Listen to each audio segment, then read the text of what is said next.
Hi everyone, welcome back to our channel.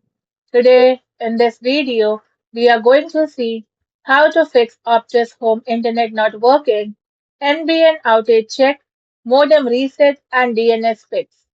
To fix an Optus Home Internet connection that is not working, you should first check for regional NBN network outages, perform a full physical power cycle of your modem, and configure a public DNS provider to bypass local server blocks.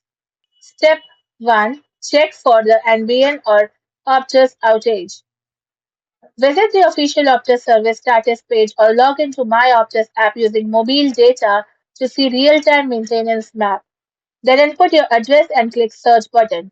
If it is down, wait for some time as it will be resolved automatically within 2 to 3 hours. Step 2. Perform a clean modem and NBN box reset. Turn off the power at the wall outlet for both your Optus modem, example Ultra Wi-Fi modem, and your NBN connections box NTD if you have one. Then unplug the power cables from the back of the devices and wait exactly 2 minutes to allow the internal capacitors to drain completely. Then plug in the NBN connection box first, wait for 3 to 5 minutes until its light power downstream, upstream, online turns a solid green. Then plug in your Optus router. It can take up to nearly 5 minutes to fully reboot. Step 3. Apply a custom DNS fix. For Windows 11/10, open the Start menu, then type Network Connections and open it. Right-click your active network connection, Wi-Fi or Ethernet, and select Properties. Now click on Internet Protocol version 4, TCP/IPv4 and select Properties. Check Use the following DNS server addresses and type the following values.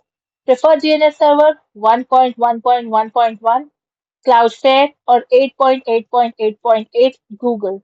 Alternate DNS server 1.0.0.1, Cloudflare or 8.8.4.4 Google. Then click OK, then open the command prompt and type ipconfig//DNS to clear your old cache. For Mac OS, Ventura, Sonoma, click the Apple menu, then go to System Settings, then tap on Network. Now select your connected Wi-Fi or Ethernet network and click Details. Click the DNS tab in the sidebar and under DNS servers, click the plus icon and add 1.1.1.1 and 8.8.8.8. Click OK and then click Apply. Thank you for watching, and for more such informative videos, do like, share and subscribe to our channel.